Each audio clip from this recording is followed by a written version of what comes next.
নমস্কার বন্ধুরা, ওল্ড গপ্প চ্যানেলে আপনাদের সবাইকে স্বাগত। আজ আপনাদের বলবো বর্ষিয়ান অভিনেতা দিলীপ রায়ের কথা। তথাকথিত নায়ক কোনোদিন হতে পারেননি, কিন্তু তিনি ছিলেন বাংলা ছবির চিরপরিচিত মুখ। দীর্ঘ কেরিয়ারে কয়েকশো ছবিতে অভিনয় করেছেন, এছাড়াও কয়েকটি ছবি পরিচালনাও করেছেন। আজ যদিও বাংলা সিনেমা জগৎ তাকে মনে রাখেনি, শোনাবো দিলীপ রায়ের জীবনী। ভিডিওটি শেষ পর্যন্ত দেখার অনুরোধ রইল। আর আপনি যদি এই চ্যানেলে নতুন হয়ে থাকেন তাহলে চ্যানেলটি সাবস্ক্রাইব করে পাশে থাকুন। চলুন ভিডিওটি শুরু করা যাক। 1931 সালের 17ই ডিসেম্বর অবিভক্ত বাংলার চট্টগ্রামে জন্মগ্রহণ করেন দিলীপ রায়। স্বাধীনতার উত্তাল রাজনৈতিক পরিস্থিতির মধ্যেই সপরিবারে তিনি পালিয়ে এসেছিলেন এপার বাংলায়। উঠেছিলেন বর্ধমানের নিমতাপুরে বড় দাদার বাড়িতে। সেখান থেকেই পড়াশোনা শেষ করেন। বড় পর্দায় KL সাইগেলের অভিনয় দেখে মুগ্ধ হয়ে অভিনেতা হওয়ার ইচ্ছে মনের মধ্যে চেপে বসে। 50-এর দশকের শেষের দিকে বর্ধমান থেকে কলকাতায় এসে অভিনয়ের জন্য স্ট্রাগল শুরু করেন তিনি।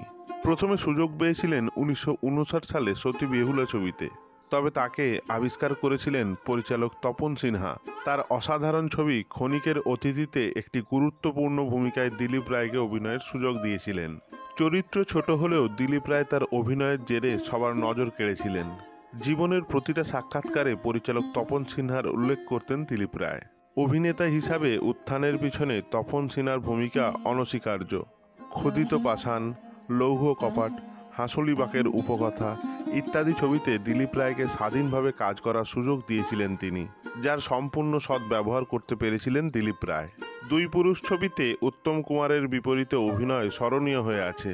এছাড়াও অগ্নিশ্বর ছবিতে উত্তম কুমারের সঙ্গে কাজ করেছেন তিনি। তার অভিনয়ের প্রশংসা করেছেন স্বয়ং মহানায়ক উত্তম কুমার। দিলীপ রায় অভিনীত উল্লেখযোগ্য চলচ্চিত্রগুলি হল জিন্দের বন্দি, অগ্নিশ্বর, নবাব, ইন্দ্রজিৎ, হীরক জয়ন্তী, মনের মানুষ, মন মানে না প্রভৃতি উল্লেখযোগ্য। অভিনেতা দিলীপ রায় পরিচালক হিসাবে যে সকল ছবি পরিচালনা করেছেন তা হল গরমিল, নীলকণ্ঠ, অমৃত কুম্ভের সন্ধানে, দেবদাস প্রভৃতি উল্লেখযোগ্য।